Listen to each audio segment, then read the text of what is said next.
My name is Jason Howell, and today I'm going to take you inside of Android XR. I actually spent more than an hour at the Google campus just last week with the leads of Android XR and Samsung's XR division, testing out prototypes of unreleased hardware. I was not allowed to take any photos or videos during the demo, but I did record audio of the whole experience with permission. So now I can recount the entire experience to you in this video. If you want to jump to my play-by-play of the demo itself, check the description below for the time code. That'll take you right there. But if you want to know what it's like to be in my shoes leading up to this cool experience, well, just keep watching and be sure to subscribe for more like this in the future. Thanks for being here.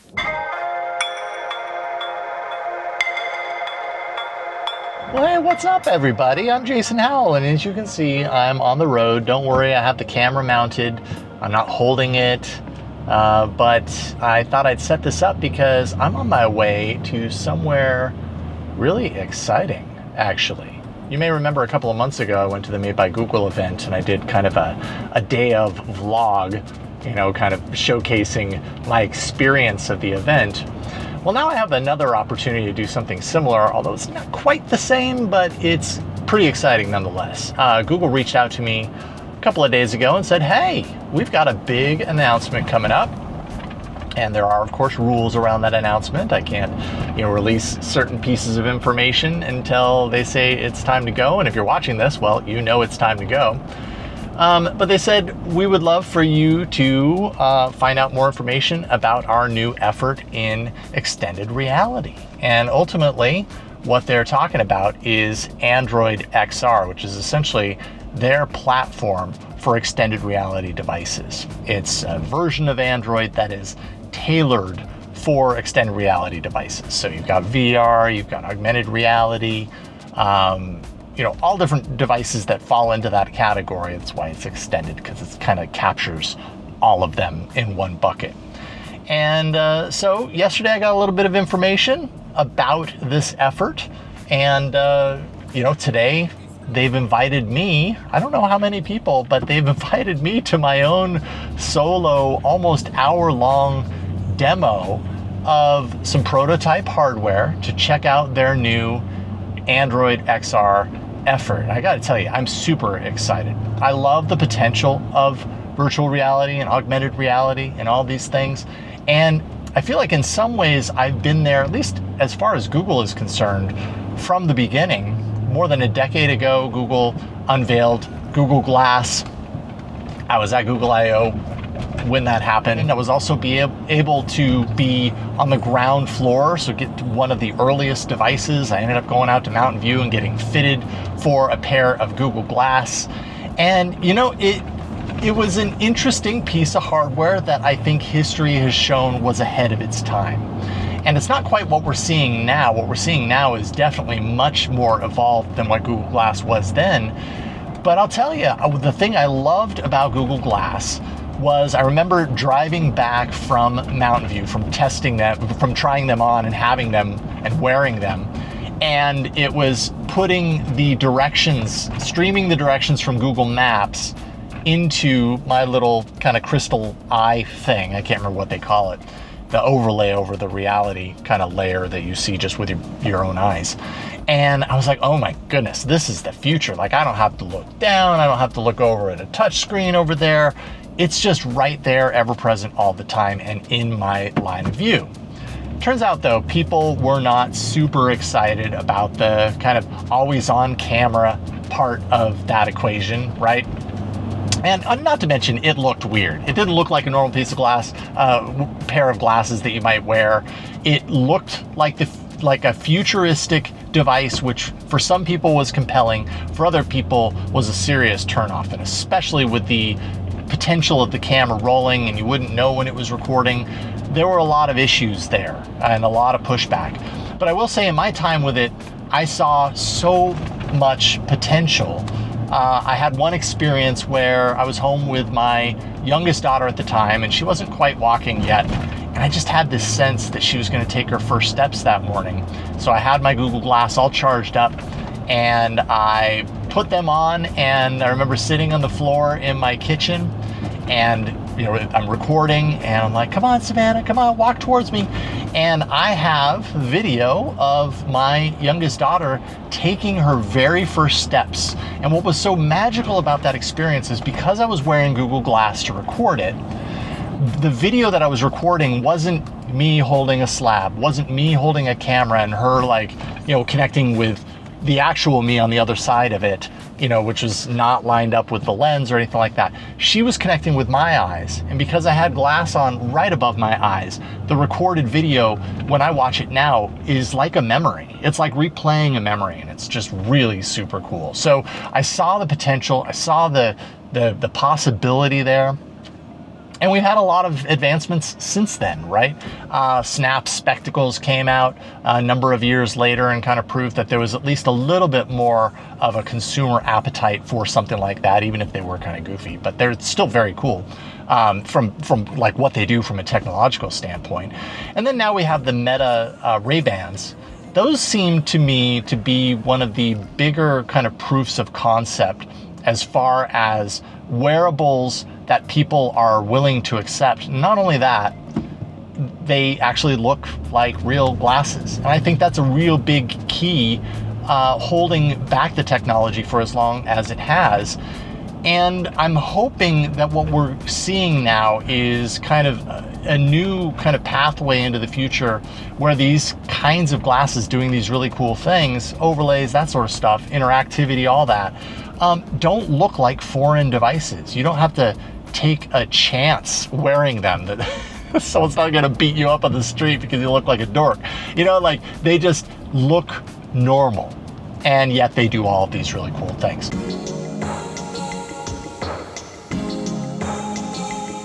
Android XR is really Google's effort to do with these kinds of face computers what they did with smartphones and smartwatches with Android Wear and in Google TV. I mean, they come into these different categories and they create a tailored version of Android that specifically answers the questions, the trouble, shooting aspects of it, the problems that hardware manufacturers run into, the designs that people have to create themselves to solve the problems that they're looking to solve. Google can then create an OS layer that tackles all of that in a unified way and get everybody on board, hopefully. From their perspective anyways, they would love to have as many partners as possible doing this. So I've got a lot of questions going in. I know that the demo that I'm going to experience, they said explicitly test out prototypes.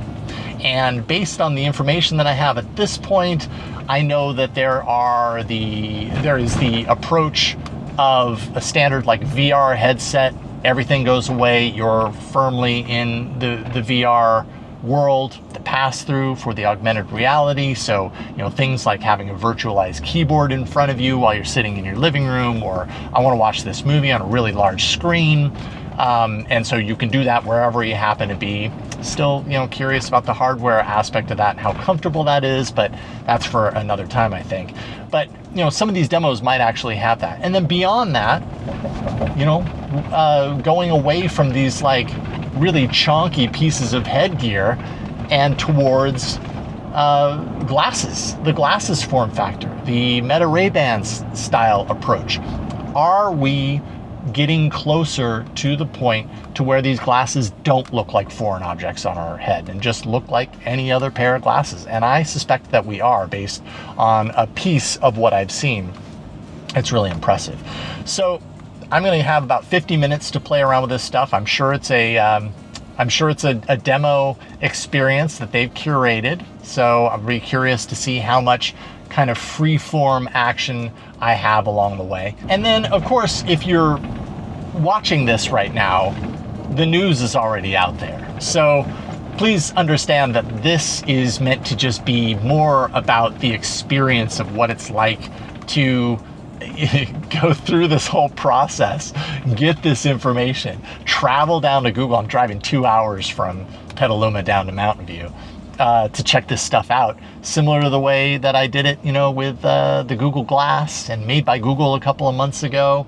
It's a whole process. Like, if I tell you how I feel right now, like I'm giddy. It's like my stomach has a little bit of butterflies, which tells you that I'm excited. Like I'm authentically excited to see what Google does here, because at the end of the day, yes, I do report on Android. Yes, I do a podcast on Android and review products and do all of that from a perspective of, being real and truthful and honest about my opinions. It's really important to me.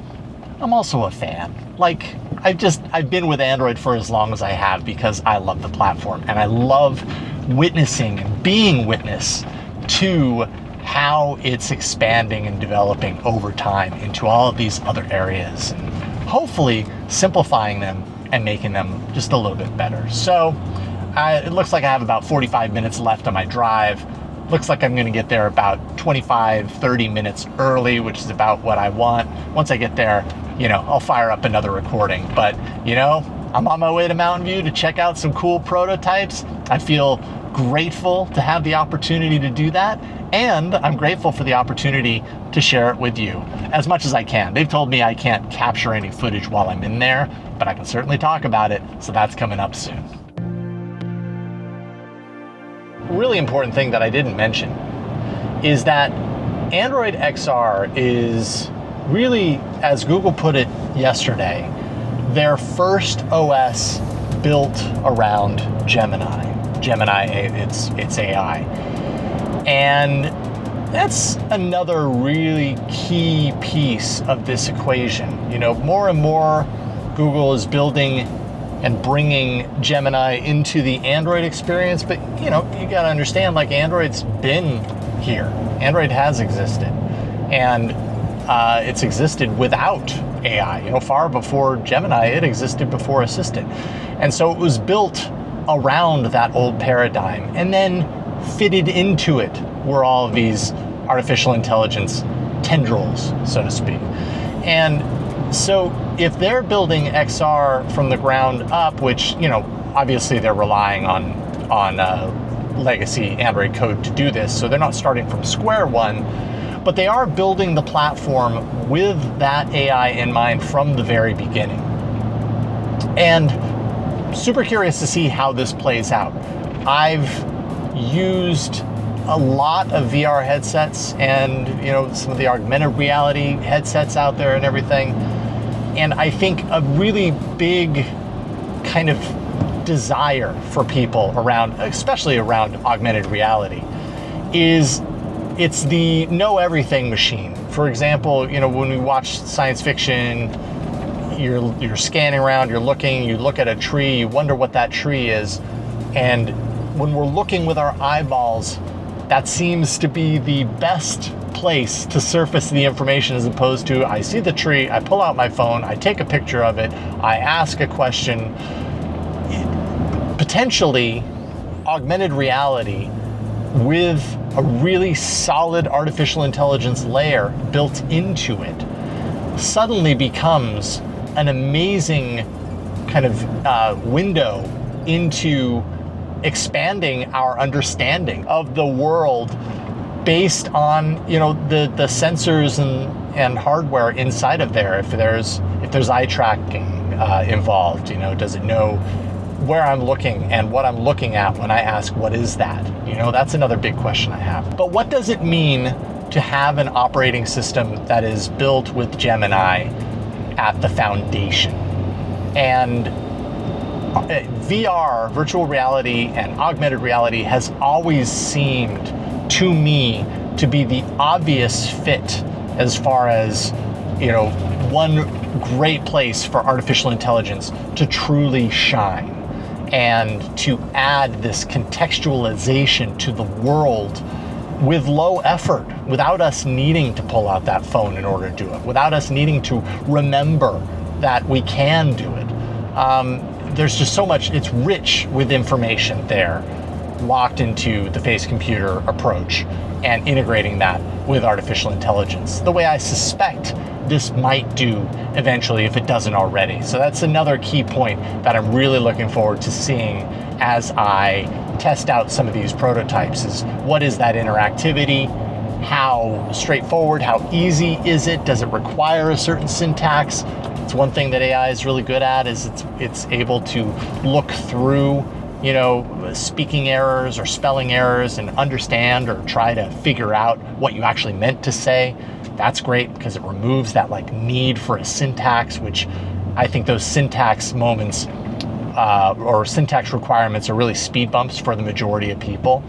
You do it once, you fail, and you're less likely to do it again. So if you can remove that entirely, and it just, you know, has a higher likelihood of understanding exactly what you mean when you say that thing, oh man, that's just going to be a big, I think a big breakthrough in the experience, in the immersion, in the possibilities, the capabilities of technology like this. So consider that yet another thing that I'm really excited about. I'm sure I'll come up with more on this drive. I still got 26 minutes.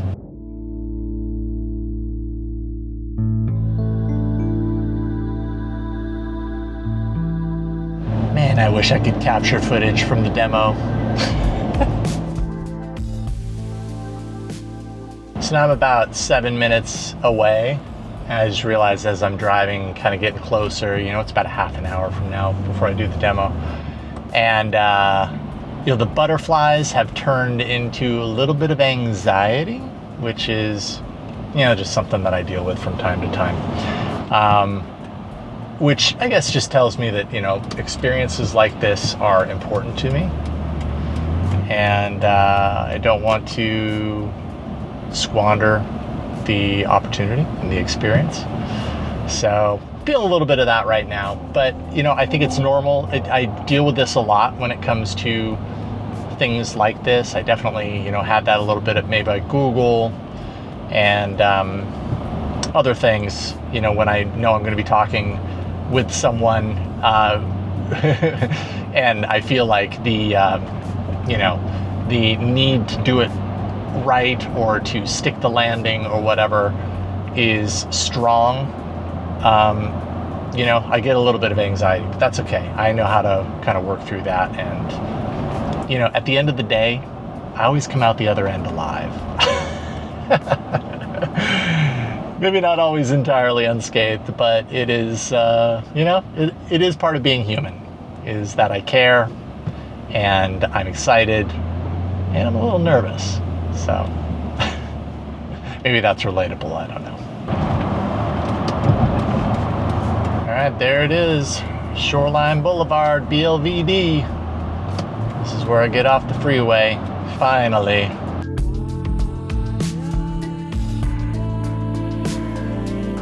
There to the right is the Computer History Museum, which is just a phenomenal place to check out if you're ever in the Mountain View area. Definitely go in there. You will find so much fun stuff to nerd out on.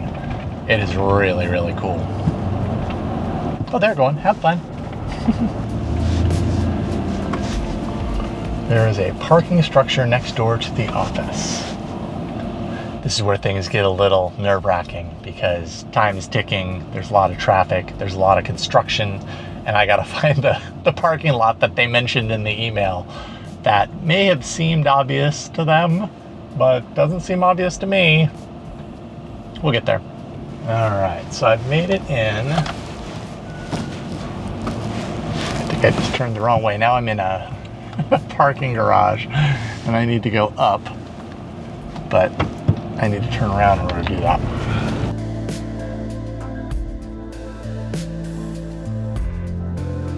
It's also very dark in here. My apologies, but I'm good. I'm taking the first spot that I see, and then let's go. All right, here we go.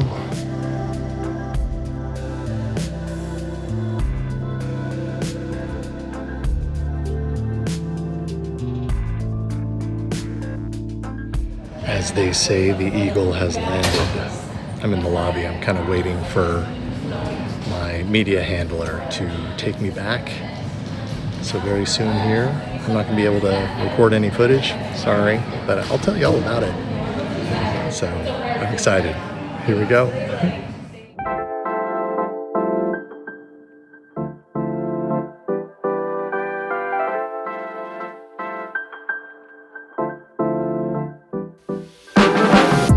Oh my God, that was amazing. That was so much fun. That was like being at the fair and a carnival and a roller coaster and watching the best movie. Okay, I feel like I'm talking it up too much, but like I'm giddy. That was a lot of fun. Hey, everybody. So I'm switching away from the vlog thing, primarily because on my way home from Mountain View, I did this whole recording in the car to recount my whole experience. Then when I look back at it later, I was like, I can do a much better job of this, go into more detail as I've kind of waited a few days and collected my thoughts. And apologies, because I'm kind of battling a cold right now. But what I want to do right now is kind of walk you through the experience. And so you can kind of get a sense of what I experienced while I was there. It was actually a really cool experience. First of all, I felt really special. Every single room I walked into, there were, a whole group of people, many of whom I recognized waiting for me. So it was a really awesome kind of experience as a journalist, as a podcaster, as someone who's just a fan of Android. It was really neat to kind of have a first row seat at a pretty big effort on Google's part. Met with Shahram Azadi, who's the VP and GM of XR at Google. And then Kyuan Kim, who's the EVP and head of immersive software for Samsung Electronics, and a whole host of others, product manager of AR and XR at Google. And I mean, just too many people for me who's kind of name challenged to keep track of. But nonetheless, met with a lot of people who have been building this over the last handful of years, had a lot to share about what Android XR is as a platform and kind of what its goals are and what this is going to look like. That was largely what my experience is about kind of putting on the prototype hardware that can serve as an example of what Android XR is going to be and represent for you eventually, if you get one of these, headsets or glasses somewhere down the line. What can you expect? And what does Android XR at the core of that actually mean? And they definitely reiterated throughout the time, a few goals: a unified platform for XR devices, AI integration at the base layer. They really emphasize that. This is their first OS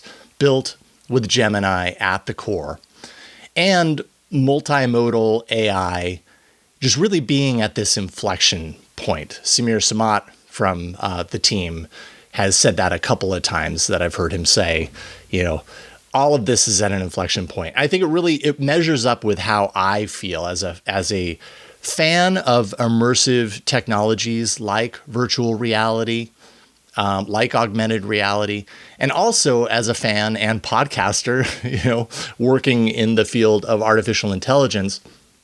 When I look at the strengths of both of those technologies and both of those efforts, this type of chocolate and peanut butter combination really feels, like Samir says, an inflection point in the sense that these technologies are so complementary to each other that it has me really excited about how they interplay and what that means for the experience. And that's exactly what I got to play around with in my demos. Now, I will say I was not allowed to take any video or any photos while I was there for the demo experience. It was about an hour and 15 minutes. So I don't have my own visual representations of these things to share with you. All I have are my words and my experience. So I'm going to do that largely so that you get a sense of everything that I experienced, and hopefully I do a good job conveying that to you so that you feel like you were there. But also just so that you know what it's like to be a person in my shoes being invited into this experience. And, I'm a fan of Android. At the end of the day, I am a big fan of Android. I also report on it. I also podcast about it. But, this stuff gets me excited because I truly do love the platform. So, having said that, walked into the demo room, the first demo room, where I met with a gentleman who essentially, it was kind of like the introduction. You know, he had all of the pieces of hardware that I'm going to talk about spread out on a table and kind of very briefly walked through them. At one point, he put what is Project Moohan, which is the VR headset version of the hardware that they showed off, put that on himself and did a couple of demonstrations. And I'm not going to spend a whole lot of time diving into that, because I think my felt sense demonstration, you kind of recaptures everything that he showed off. Nonetheless, from the outside looking in, or actually from, well, yeah, I guess that makes sense. From the outside looking at him using it, it certainly got me excited to check it out, and immediately became apparent the kind of integration of Gemini AI into the experience. There's a lot of voice commands, a lot of, the headset talking back to you. I think to a certain degree, when I think about it, I keep coming back around to this idea that AI right now allows for promises of the past to be, gives it another opportunity for those to be delivered upon again. And this is kind of one of those experiences where, VR experiences and extended reality experiences of the past have a second chance to bring this layer of AI into the fold and, make that experience even more rich, even smarter, potentially, more creative, more unexpected. And so really what he showed off initially kind of took me there. So he led me into kind of a virtual, well, not a virtual, it was a physical living room space, very, a medium-sized living room, let's say, very white and bright in there. And this is where I was going to experience Project Moohan. Now, Project Moohan is the VR headset. It's a prototype. Everything that they showed off was prototype. And this was actually built by Samsung. Of course, I was meeting with Kyuan Kim from Samsung there as well. So this was kind of part of his team's effort. From a build perspective, the press materials, if you're watching this, are out now. Looked like a reasonably standard VR headset. Had a kind of a metallic frame to it, which gave it a little bit extra, extra hardness compared to, the Meta Quest that I have that feels very plasticky, and the ones that I've played around with all kind of have that plastic aesthetic. This one had kind of a metallic approach. The underneath was pretty open. It let through a lot of light, a lot of ambient light, and not only just ambient light, but it let through kind of the view that you could see down there. Now, they did have a flap that I could attach to block out the periphery and to make it more immersive. You could opt to do either. I chose to block it out just because that's how I normally like and enjoy using VR. But I could also see, as we get into kind of the pass-through and the augmented reality aspects of the headset, I could also see why leaving that open might actually be really good, because it's like, what it reminds me of is, you take a TV set and you put those colored LEDs behind the TV set to splash on the wall, and then it reads the content on the TV to put the right colors up. And that makes this like expanded immersive quality to your viewing. It's kind of similar to that if what you're seeing is your actual room, and then when you look up, you've got your kind of virtualized content on top of it with the pass-through. And I'll get to that. I realize I'm getting a little ahead of myself. The headset, it had a single band that wrapped around all the way. It's very comfortable, but it fit pretty snugly. I had a little kind of rotating attachment back here that kind of fastened it down to my head.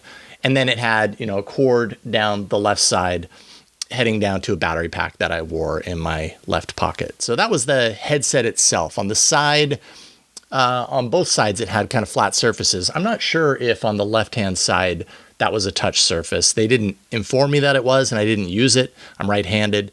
But this side had a touch surface that I could interact with. And I don't want to get it confused with the actual glasses that came later, but I believe a button on the top and a button on the bottom. Button on the top for the pointer finger, button on the bottom for the thumb. So it became kind of easy to find them because it's not lined up, right? They're kind of off center.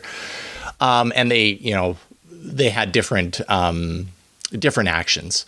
The right hand side toggle you could use to activate and deactivate the launcher, for example, or activate or pause Gemini if you have Gemini rocking on the headset. Double tap on the right side would give you immersive view versus pass through. So immersive being everything blocked off, all you're seeing is virtualized content. Pass through being kind of the more augmented reality approach. And so put the headset on. And the very first thing that I experienced was a calibration. It was an IPD calibration. This is Interpupillary Distance calibration. It's pretty quick.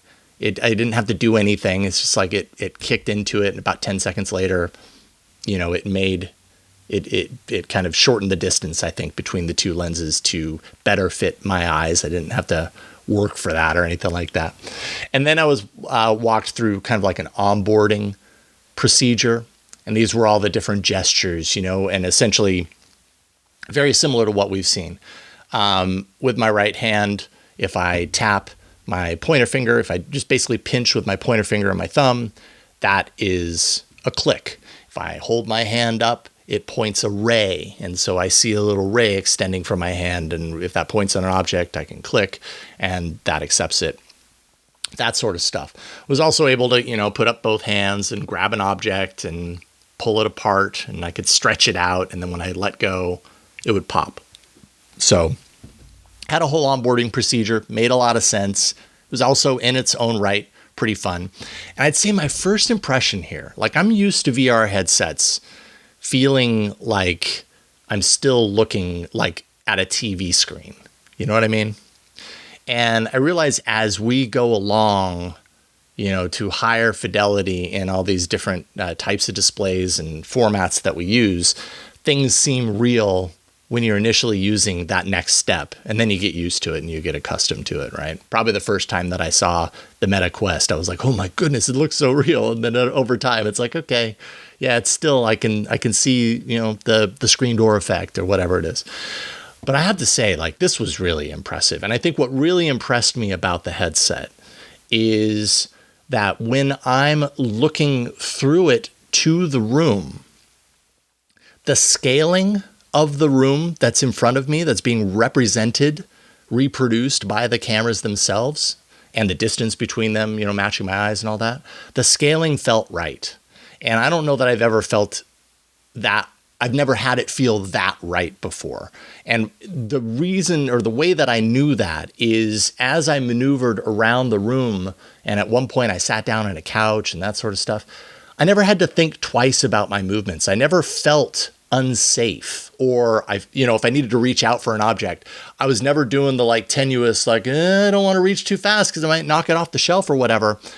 It more than I've ever experienced in VR headset worlds, it matched the reality that my eyes are used to picking up on, based on my limbs and using them in the real world. Not only that, the acuity of the display was really, really incredible. It was the best that I've seen, that my eyes have seen. I have not seen the Apple Vision Pro. I can't compare it to that. But I can say that looking through the Project Moohan view, I repeatedly throughout the demo, I was just like, man, this is sharp. Like, it looks like a 4K. Like if I was to have a 4K display sitting in front of me that I'm working on in the VR space, it looks like a 4K display. It doesn't look like it's a down res version. For me, it was incredibly sharp. So that's going to come up time and time again. Go through all the onboarding, and I think the first demo was Google Chrome. It's a great place to start.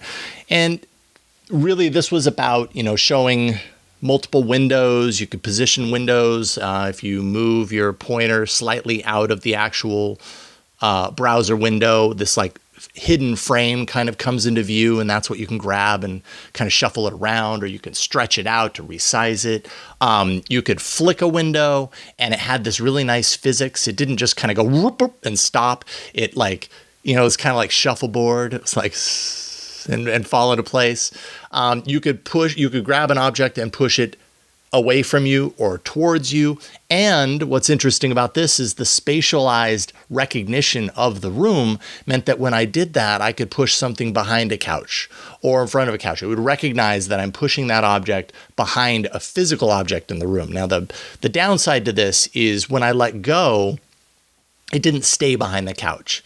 It stayed behind the other virtual objects. But when I held on to it, I could kind of move it behind objects. When I let go of it, it still was in front of it. So I don't know if that's, something that's it will happen eventually, but it was something that like from a satisfaction perspective, I wanted to put something behind the couch and have it stay there. And I couldn't do that. So maybe somewhere down the line, that'll happen. Grabbing content inside of Chrome, scrolling, that sort of stuff, pretty straightforward, like what you would expect. Pinch, hold, dragging along, everything worked fine. Finding hyperlinks and clicking on them, great. One aspect of this portion was there was a 3D object on the webpage, as sometimes you find in Google search results, right? And this was meant to just demonstrate, the ARCore support that is embedded in Chrome and supported on Android XR. And so there was a bird, so I could view it in 3D, and it put it into the room. It was, I think it was pretty small at first, and then I hit a button and it made it, what the actual size of what it would be. And again, this was one of the moments where I was just like, oh my goodness, like it doesn't look 100% like a real bird. Like it looks like a generated, image. But the sharpness, the crisp kind of quality of the edges and everything, nothing looked pixelated. Like it just looked like it looked like a 4K display, a sharp banging 4K display. When I was getting up close to it and everything, I was really impressed by it. There was a Photos demo, Google Photos demo, and I think, here the big takeaway for me, and this comes up a couple of times, is Google's ability to spatialize flat imagery.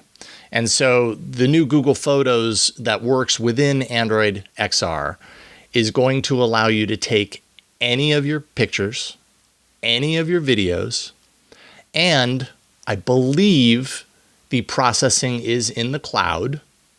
I'm trying to remember.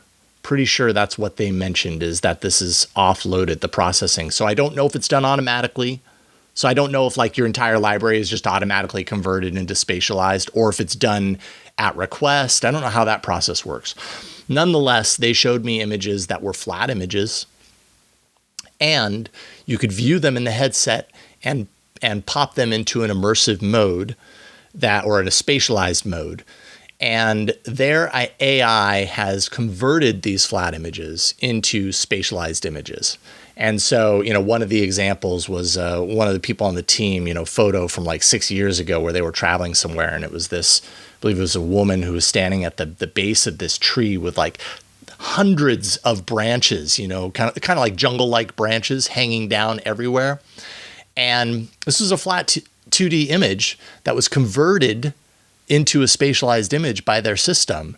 And I would not have known the difference. Looking at it, I was like, wow, this is a pretty banging 3D image. And I felt, right in there, and it was crisp and it was clear. It was really impressive. Then they showed a video of a little boy kind of saying hi to his new baby sister, I believe, not shot in spatialized, any sort of spatialized view, not shot in 3D. Yet it was also converted. Now on that one, I could see a little bit of the kind of, some of the edges of the boy versus the background kind of breaking up, a little artifacting. But it was still, nonetheless, it was pretty cool. And you can imagine going through your archive of Google Photos, dating back however long. And, as they said, reliving some of your old memories. And it's just super cool. Like, I know I'm going to waste some serious time doing that because I just love that stuff. So anyways, that was really, really neat. A really impressive view into how Google systems can convert, something that isn't spatialized into a spatialized view. And then what you can do with that when you're wearing the headset is just really neat.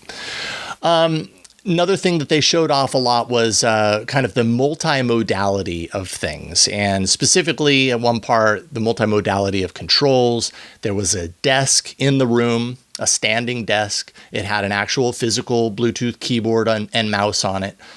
And walked over to it. And the second I jiggled the mouse, the control in VR switched automatically to the mouse. It knew that now my point of control was the mouse. And so I could, technically this would be my multitasking desk, right? I could start working in the browser or in a dock or any number of the windows that I have open around me. And then when I need to, I can put the mouse aside and hold my hand up and do hand controls. And there's no I don't have to tell it, hey, switch from this to that. It just picks up on it. Now, I did try to do both at the same time because why not? And it would not accept my left hand making hand gestures while my right hand was on the mouse. I don't necessarily fault it for that. I don't think they were expecting it either. They said, not at this time, maybe somewhere down the line. I don't even know why you might need to do that, but it was a curiosity of mine. Gemini. So we activated Gemini, went into the launcher. You had to go into the launcher and activate Gemini to kick it off. And they did inform me that screen share was on by default. Users can control this in the settings, but with the screen share on to Gemini, that allows me to interact with Gemini on everything that I'm looking at, right? This is kind of the multimodality of the AI experience. And you can pause, by the way, you can pause Gemini by tapping the side. So, the people were in the room talking to me as Gemini was waiting for me to talk to it. Their words were not picking up on it because they've got denoising algorithms in there that reject that stuff. They also had algorithms that allowed Gemini to know that I was talking to someone else and not Gemini. I thought that was really interesting. I was like, I didn't pause it, and it's not thinking that I'm talking to it right now. That's really curious for me. But if you need to pause it to do something or talk to someone, you could just tap it and then tap again. We did this with maps. So in maps, I was in this God view mode over the top of Earth, over the top of a city. I said, hey, Gemini, take me to West Village, New York City. And it flew me there, put me in that God mode. It was very three-dimensional because New York City has a lot of 3D map data. And so you're looking down and everything's extending up around you. It was really, really neat. Looking out, I could see these little pinpoints of different places that I could check out and go to.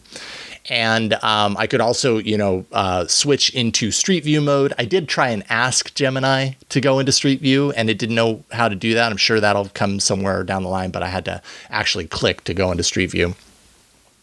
And some of these, points out on the map, I could enter in a restaurant. There was one point where I entered into this restaurant, and they had obviously done a Street View recording of the interior of this restaurant. So you could navigate through, and they've done this with a number of places. They actually did this at TWiT, at the Brick House, a number of years ago.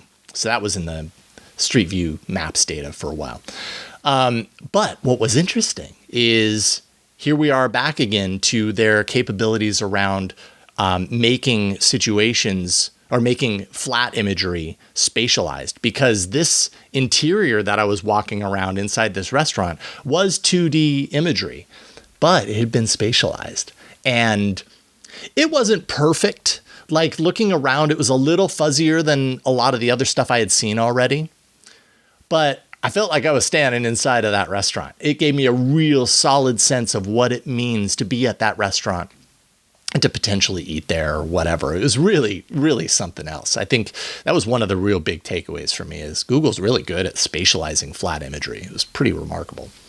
Of course, circle to search. Google loves their circle to search. I'm a big fan of circle to search, and you can do this with the goggle. I went up to a a shelf that had this like donut squishy toy, or I don't know what it was. It was a donut toy perched on the shelf. There was a bunch of things that I could choose to use Circle to search with, but I saw the donut and it happened to be obscured by a hanging plant.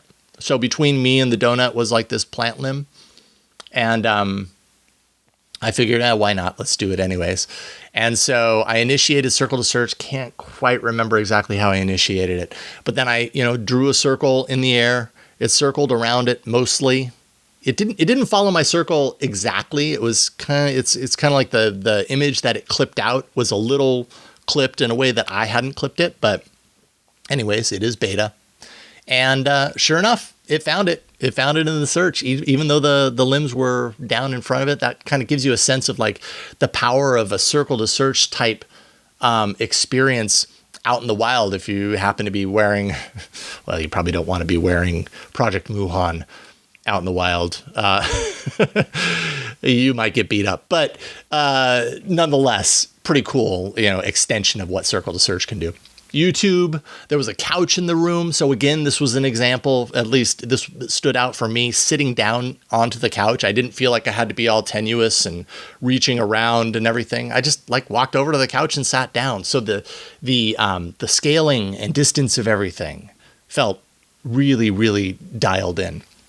We started with 2D footage of Alaska. There was a whole playlist of stuff, but we started with 2D footage of Alaska, hit play on that, and then I could go into this kind of immersive view that wraps the display. It doesn't go all the way around you, but it just kind of has like a large curved display in front of you.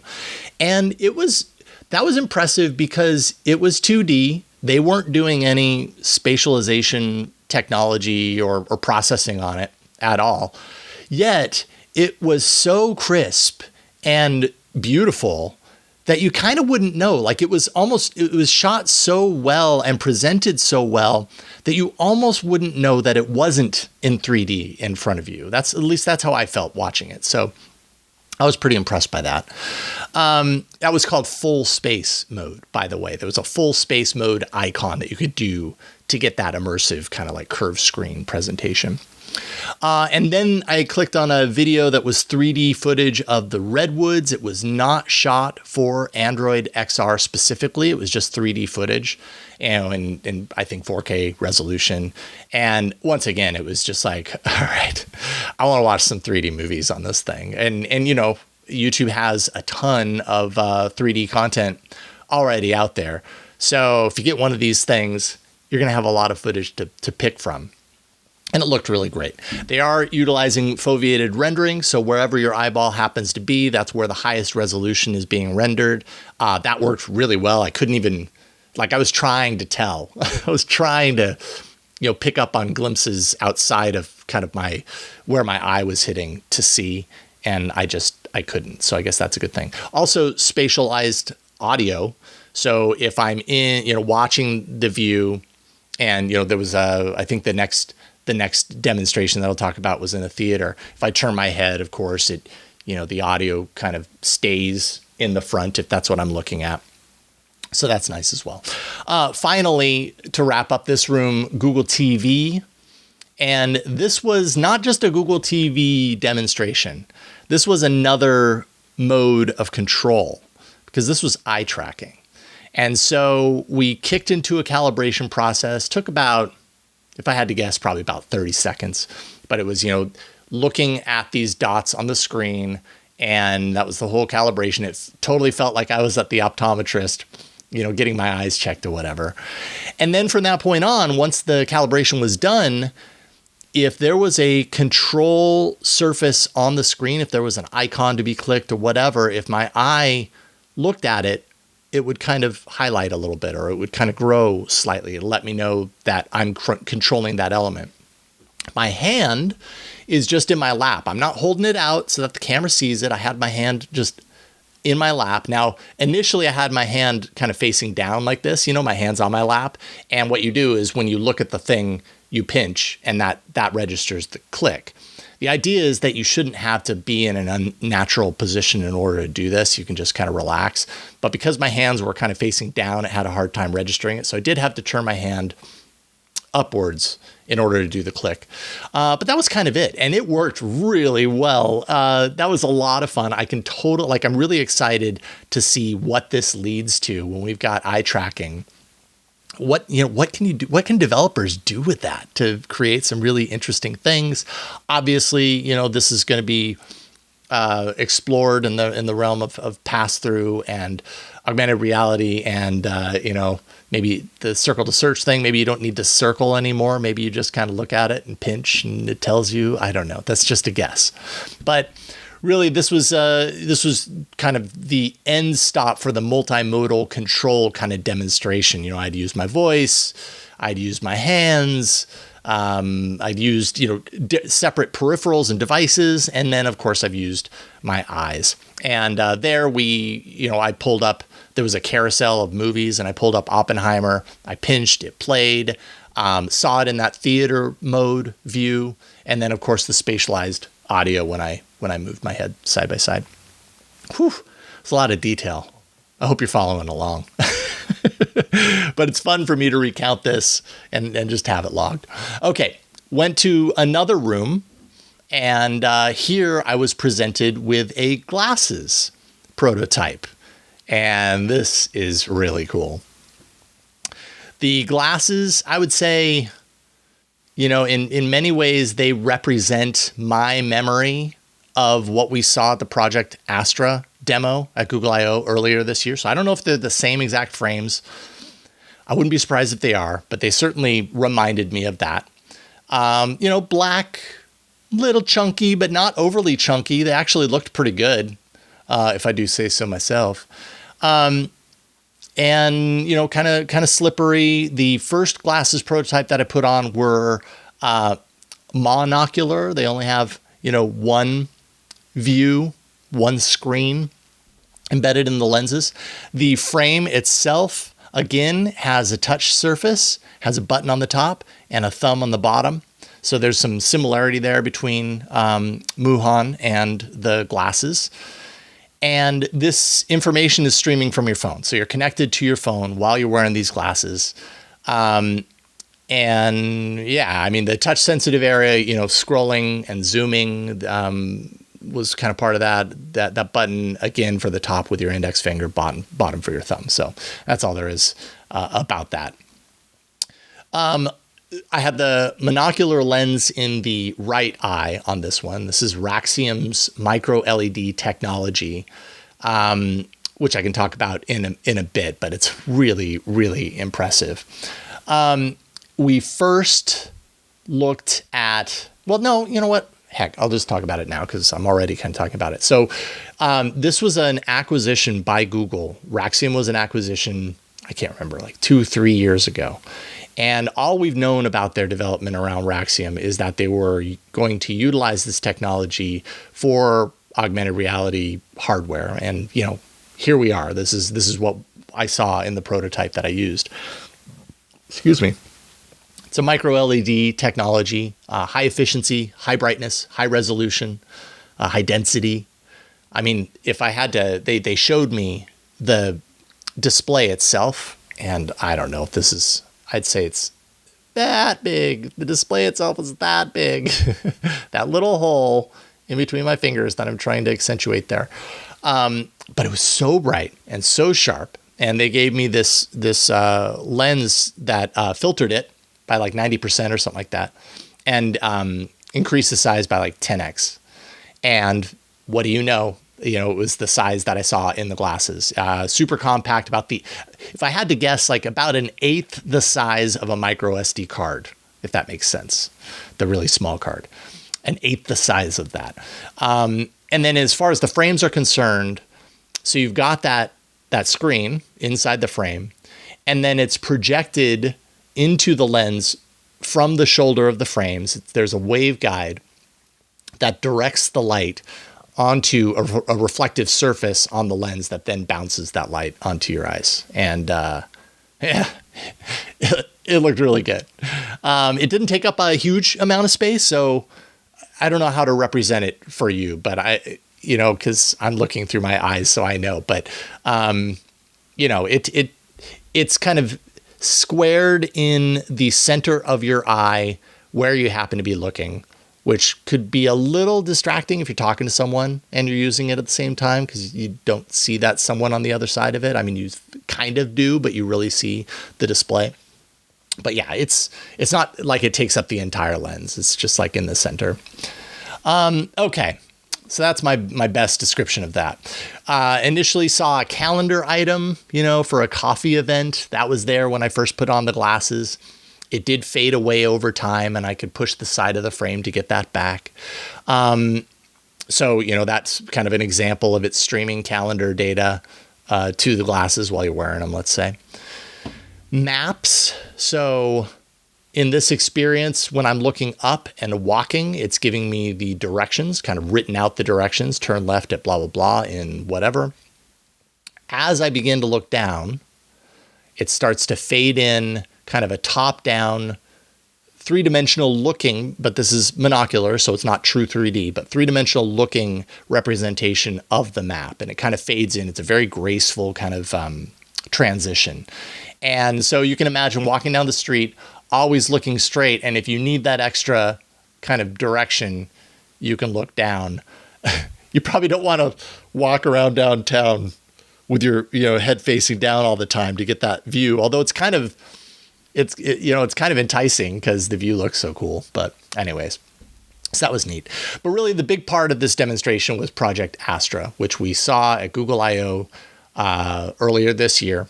This was the glasses demo. Like I said, probably these frames, guessing. And it's, a multimodal conversational Gemini for everything you see in the real world wearing these glasses. They do have a camera on them, of course. So I could press a button on the bottom and then I'd say, and then I'd wait for it to say, hey, press the button. Eventually Gemini would come on and say, hey, and then I'd ask a question. Throughout the process, I could tap the side of the frame to pause Astra or tap it to restart. Now, we started with a painting. I wish I could remember the name of the painting. I think it's the girl with the blue pearl something. I can't remember the name of it. Some of you are yelling at me right now. But anyways, I saw this painting and I said, hey, Gemini, who painted this painting? And Gemini told me, and I said, and where can it be found? And it told me where it can be found. So, just kind of demonstrating its knowledge of what I'm looking at, finding and passing along the information of, that I'm asking for. Also context. I never really, I tried to be somewhat vague on my follow-ups. So it was forced to understand that it's still talking about the thing that I was just talking about. Moved over to a sign in a foreign language, and I, of course, could not speak the language. To translate that sign into English was my command, and it did so. Also asked it to translate into Japanese, and it did. It translated it into Japanese. And then apparently, once you do that, you can, once you start talking in another language, then it will kind of switch the context back to that language. So I just started talking to it again in English, and it knew I wasn't locked into Japanese. I bet if I had followed up in Japanese, it probably would have continued. I didn't try that because I don't know how to speak Japanese, but that would be my guess, because they made a point to point that out, that, okay, now talk in English and it'll bring it back. So, okay. There was a shelf with books on the shelf, and I was asked to pull any book off the shelf and start asking questions about it. And so I pulled off Rick Rubin's book, opened up to a page, and I asked it to summarize the page that I was looking at. And it did. That was pretty cool. It only took a couple of seconds. A little more than a couple of seconds. I mean, I think everything, my perspective with the whole Project Astra experience was that everything had a little bit of lag to it. It wasn't immediate. It wasn't quite where I ask a human a question and they come back in, a very short amount of time. There was always a little bit of pause and wait. I could interrupt for sure. But there was still pause and wait when I'd ask it a question. They pointed out multiple times, this is a demo, this is a beta, it's a work in progress. I'm guessing that will get, buttoned up over time, but definitely for this demo, things were a little kind of pausey at times. But I asked it to summarize the book. It did so after a short pause. I also I pulled another book off the shelf and asked it to spoil the ending, which I was told to try, and it would not do it. It refused to spoil the ending of the book. So I think what I said at that point in the demo was guardrails. So there you go. What if I want it to spoil the ending though? Why won't it do it if I really truly want it? Anyways, there was an area where there were a bunch of cocktail bottles. And so I was given the opportunity to ask whatever I wanted. And I said, hey, what can you make with these ingredients? And it did not take much time at all. It said, you can make a Negroni. All you do is blah, blah, blah, blah, blah, blah. And I followed up, should this be neat or with ice? And, it said typically with ice and whatever. So then we moved on. There was a coffee pod machine. So there was a coffee pod machine and a whole row of coffee pods. And this was a demonstration about like getting the glasses to tell me what something is and how to use it. So, I asked it what it is, how do I use it? And it informed me, to pick up the pods or whatever. I held up the pod. I said, is this the right pod for this machine? And it confirmed that it was. And so that's neat. Then there was a demonstration of memory, which if we go back to the liquor demo, there was a book sitting next to the liquor. And so I had moved on, right? At this point, I was probably about 5 minutes later. And I said, hey, back when we were with the drinks, there was a book sitting next to the drinks. What was that book? And it remembered, it said, oh, that book was called Chicago. And that's meant to demonstrate, it kind of keeps a sense of permanence along your experience. And it sometimes is picking up information that you didn't see. And so that was kind of neat, right? Like I could have it know exactly what it saw that I didn't from earlier in the experience. There was a kind of a row of records, of vinyl records, and I picked one up and I could ask it to preview the music on this record, and it then taps into the phone to connect to any number of music services, in this case, YouTube Music, and it played in stereo, so I heard it in both ears, sounded pretty good, and it played, one of the tracks from the album. So that was kind of neat. I think it was like is it MF Doom, I believe. So it sounded good. And that was pretty cool. And let's see here. What am I missing here? Notifications without having to look at the phone. So they sent me a text message. They punched out a long text message. And while I was wearing the glasses, I got a notification, a pop-up. It was the profile image of the person who sent it. And when I accepted that, then it didn't read it out loud, but they said that it is possible to do that. But for the purposes of the demo, they didn't have it set up. But it did list on the display in front of me a summary of the text message. So it didn't just give me the text message. It summarized it to get the key points from it. And I'd say it did a pretty good job of summarizing it. So that's kind of neat. It can kind of synthesize it down a little bit, save you the trouble of having to read through, giving you trust it. That's always the key there. Translation in conversation. So there was a woman there who came up to me and started speaking Spanish, and the glasses were kind of keeping pace with her speaking Spanish and translating into English so I could read them while I'm looking at her. That was actually really neat. I could totally went to Italy earlier this year. That would have been a lot of fun to test out. And finally, the camera. So I was able to tap the top button to take a picture, and then it immediately displayed a preview on my glasses.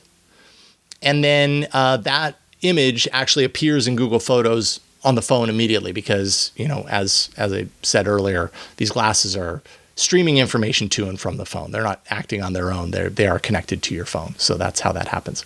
I'd say in general, apps scale with Android XR to different form factors in a similar way to when you go to the Play Store and you download an app for a phone versus a tablet. The Play Store knows what your device is and which version of this app to serve to you. Same thing here. This app is going to be optimized for headset. That's going to get a certain set of support, and then optimized for glasses, that's going to get a different set of support.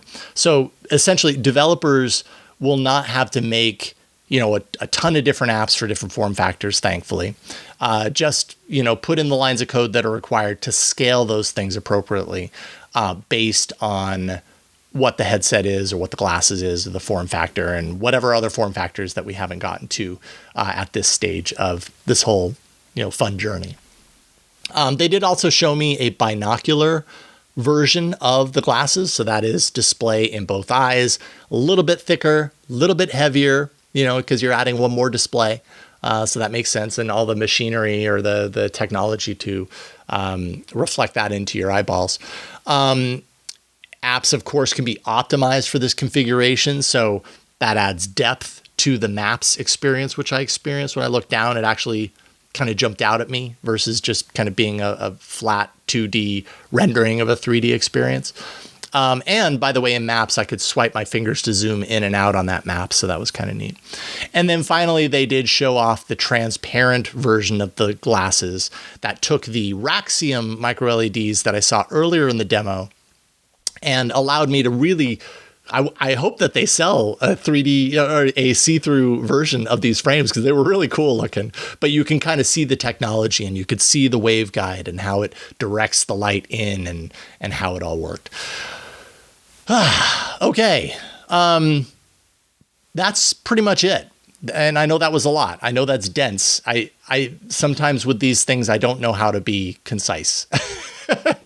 Although I tried to be concise, and you can see my attempt at being concise in an article I wrote for Digital Trend. Go to Digital Trend, search for Jason Howell or Android XR, and you'll find my article that tries to button this up in a much shorter presentation. I really tried my best, you guys.